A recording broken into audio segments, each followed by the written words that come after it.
Good morning and welcome to Fat Cow Farm. Now, we've just come back from a holiday over to Vanuatu, and I was lucky enough to catch up with some of the local farmers over there about how they produce their foods in the tropics and things like that. Now,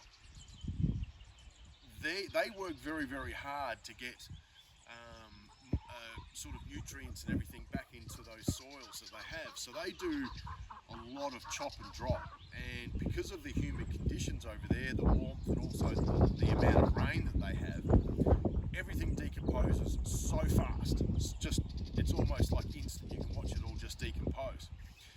But one thing that caught my eye was the way that they use natural sticks and trees for elevation. And even if you look through the permaculture side of things, they use trees and establishments for elevated high crops, or almost like terracing, which gave me to have a bit of a think on the flight home that we need to increase our vertical height in our gardens. And so in saying that, what we've decided to do is work on this garden that we've got over there, which is a part of our potatoes and garlic and all our root vegetables, because of all the space that they take, versus our chicken coop being all our leaf material and things like that, tomatoes, lettuces and whatnot. So capsicums, that can all be growing out here. I'm now putting together a bit of a plan that I'm going to now actually fence off this area. So the way that this bed has been working over the last, 7 months, 6 months, I'm absolutely stoked with. But what we want to do now is then now prepare, because this whole area through here is really designed for our garlic, and that's what we wanted to do.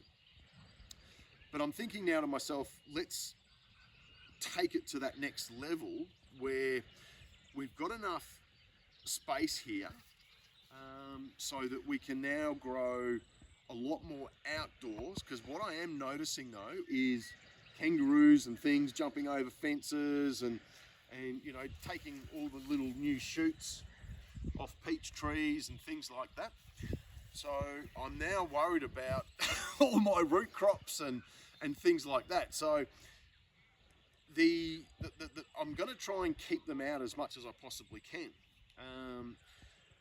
Now, so what I've got for today, and then this is probably going to be a project that will be going on for about a month or so, but I've paced out or measured out 4 of these star pickets, which is our boundary.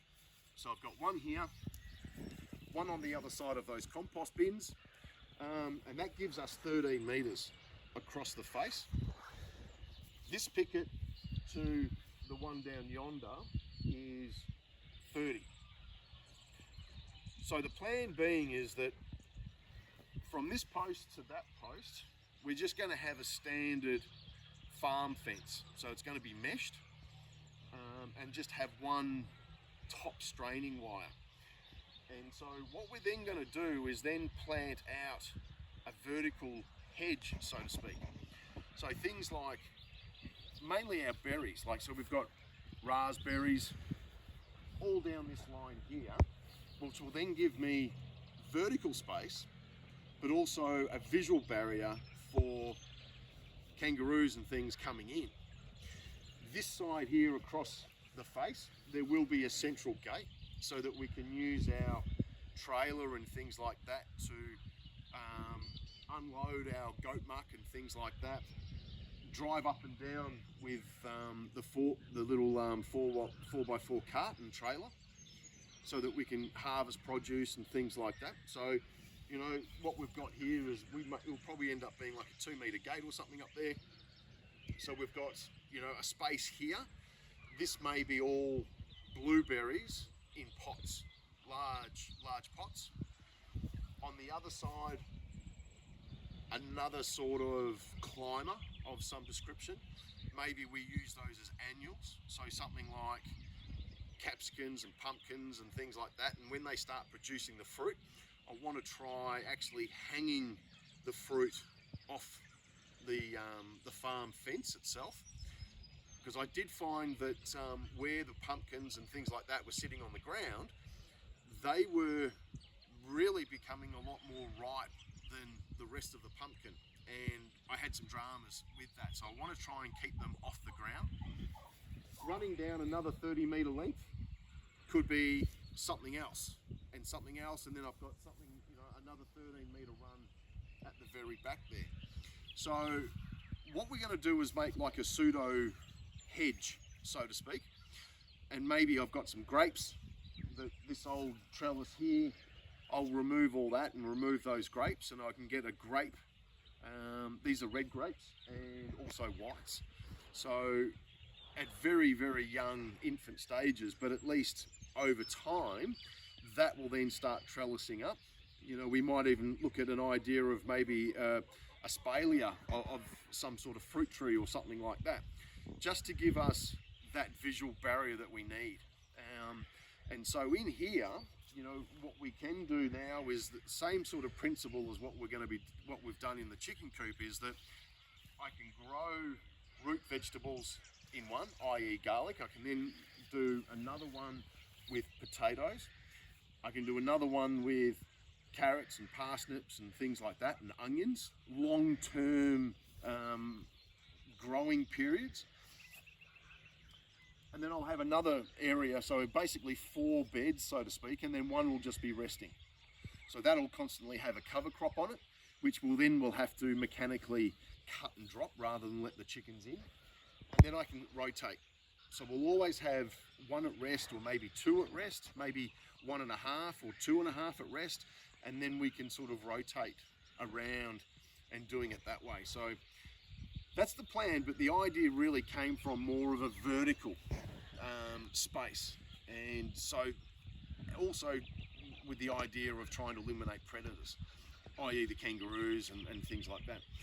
So I've gone through our machinery shed and I found a few extra posts and bits and pieces which are going to work. I've got enough posts, and I've found a couple of gates that I can use.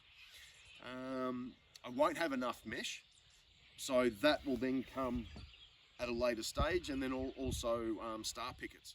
I've probably got enough to do maybe one side up to a gate or something like that. So anyway, we'll get a few things squared away, and you'll be able to see the concept of what we're trying to put together. I want to have a compost bin section in here as well, just so that becomes a little bit more efficient, especially with taking out a lot of this area, because it is so new. And you can see I've got a lot of grass that we'll have to mow down really, really short, and then get a rotary hoe in here, and then bring up those roots, and so, or the grass roots, and so that'll have to go into the compost. So we'll set up some compost bins here, and then what I'll do is really give this a really amazing crack, and I'll irrigate it. So what I'm going to do is, from our water pump, I'm going to run a feed in to the perimeter, and I'm just thinking black poly pipe to be clipped along the fence, basically all the way around. So we'll have zone 1 and maybe zone 2, so I have 2 lines coming in. And then what I'll then do is just run irrigation drippers or something of the sort for the raspberries and things on the outside, and then have a central run for irrigation, and then that will then be based on a timer. So a few things to get sort of squared away, but I think that in that way, if we then turn, rather than just using roots, we can then go to maybe a corn base, or we can do zucchinis or whatever it may be, then at least we've got the options of making sure that they're irrigated. So yeah, so that's the project that we're looking at the moment, and so we'll go from there. So we've got to get a few posts up and to get a few things squared away. So I'll come and find you, and I'll see you soon. All right, so here we go. I've got all my 8 posts in. So what you see here what I've got up at the other end. I've got my central gate in, so that we can just drive straight through. And then what I've got is I've got my stays. Now I am down a few stays, so I'll have to put an order in to get that sorted out. So the only thing that I can do as a part of mesh today will be this little section here, and I'll have one run come down this side here so that we can start looking at our raspberries and things like that. So all ready to go, mate, eh? So I think that it's coming together really, really well, and really excited now about getting that vertical garden established. And here come all my helpers. Come on! And so yeah, so we can get our vertical garden established, and then we can get that physical barrier to stop a lot of, you know, the kangaroos and things coming in. Now, what I will have to do, if I've got to get rid of these posts. So wasn't thought out too well. I've got a mulberry tree sitting right there, which now I will wait for next winter to relocate, because that one's really been struggling. And I've got grapes along here. So what I'll end up doing is, once I've got the mesh up through a section here, I'll relocate the grapes onto those mesh. Then I can cut, and I'll come through with the tractor and just lift up these posts. And I'll chop them up tonight for the oven tonight. So a bit of red gum. Awesome. All right, so I'll get this mesh strung up, and then I'll come and find you. So I'll see you soon. All right, so here we go. We've now got our 30 meters of mesh up, and our little return going back to the gate here. You can see that. And what we were looking for is all our raspberries that we were talking about. So revisiting and having a vertical space. And so we'd planted out some raspberries quite a while ago, and they haven't been in the right spot, and we've been waiting and all that sort of stuff. But when we went and had a look at them today, what we've found is that we've got, I think it was about 33 little raspberry plants or sucklings coming off it. And so this is what we've now planted. So you can see, you know, I've got 2 on that spot, another one there. This one was quite large. So what we've found is that as a part of our vertical wall coming through here, we've now got, you know, 30 odd raspberry plants that are in. Absolutely fantastic. And we've certainly missed the boat for this year as a part of our 100% sustainable or self-sufficiency, but next year. All right, so we're already looking at 98% because we've missed out on raspberries. We'll have to still go to the greengrocer for those. But anyway, you know, this is what it's really all about. And it's funny, you know, because the raspberries hadn't shooted yet, totally didn't even think about them. You know, like, we eat truckloads of raspberries and just forgot. So absolutely godsend that now that we've sort of come back from overseas and we're looking at this vertical space. So, like always, I've got my Comfrey tea, and we're just giving it a little bit of a shakedown. We've got our special compost in here and mulch on top, and the Comfrey tea as just the refresher. So what I wanted to sort of, my hands are super dirty, but it's not super clear. You know, there is that little bit of cloud to it. It stinks, absolutely stinks. But what we have found is that we're down to probably about 100 litres now of concentrate of the Comfrey tea, and I'll show you what we're all about up there. Because what I have noticed now is that the Comfrey is now starting to come back. It's gone through its winter dormancy, and so now the leaves are starting to come through. once that starts to flower, we'll be cutting again, and then making the new batch for the season coming through. And I think we're going to up the ante. I think last year we made maybe 300 litres. We'll probably go to about 5 or 6. We'll double it this year, and because it's just, we're constantly using it. All right, so what I'll do is I'll finish this one up. I've still got 1, 2, 3, 4, 5 bays to go with Comfrey tea. Basically, it's 1 9-litre watering can per bay. And then what actually, while we're talking about the bays and the fences, what we have done is run the actual wire through the star picket this time. Now, we don't do this normally on our farm fencing, but I was thinking that it's going to be more of a strength thing to hold a lot of these vines and things like that coming through. So we've just thought we'd give it a go. And then obviously what the issue that we're going to have is that in the interim, if we get high winds and things like that, the wire itself is going to actually rub and it could snap. But until these guys get themselves established and a woody cane and things like that, I reckon they'd almost be able to support themselves. But anyway, but further down, we're going to do a bit of a companion planting, and I'll show you that. Well, actually, come down now.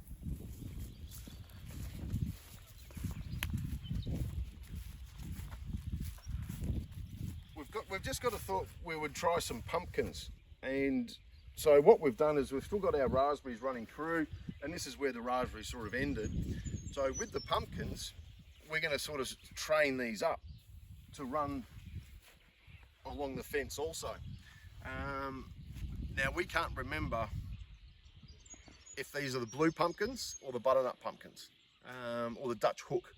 So it's either going to be something really amazingly heavy, which we'll have to support off the star pickets if they're the blue pumpkins, and we're just thinking about maybe hanging them up in pantyhose or something like that to get them off the ground. But if they're the butternut or the Dutch hooks, then at least that way they're a lot smaller, and we might be able to get the tension that we need just supporting it off the fence. All right, what I'll do is we'll go up to the Comfrey tea container, and I'll show you what that's all about. So I'll see you soon. All right, so here we are up at the Comfrey tea. So this is just an old IBC that we had cleaned out, and this is where we sort out all our Comfrey tea. So basically, for 300 litres is what we started with. We had 2 wheelbarrows of Comfrey leaves in, and I think if you look at the videos previously, I think it was close to about 6 weeks with a weekly stir, and pretty much this is really where we go. So what I'll do is I'll show you.